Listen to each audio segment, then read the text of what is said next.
So to the leaders, management and staff of Bugemco, and especially to the members and to the chairperson of NATCO, Mayo Buntag.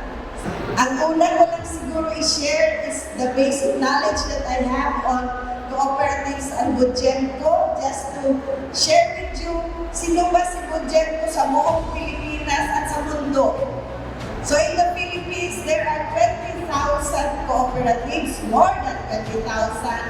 Only 10,000 are operating.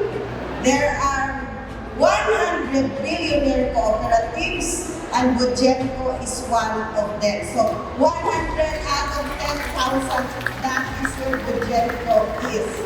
But if you look at your financial ratios, kasi madali man yung tingnan, one of the indicators we look at is ang ating portfolio at risk and provisioning. You are one of those with portfolio at risk below 10%, palakakan.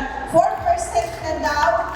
The standard is 5% by the Access brand. So ang inyong mga leaders is working very hard together with management na mahimo ka mong Access branded di lang diri sa Pilipinas because the Access brand is in Asia. So, salamat sa mga miyembro, kaya kung padayon ka mong mag-deposito, padayon ka mong mag-share capital, will borrow responsibly, kana ang dakong tama na ang Bugemco mahimong recognize na Access branded in Asia. Sa pagkakaroon, duha pa lang from the Philippines.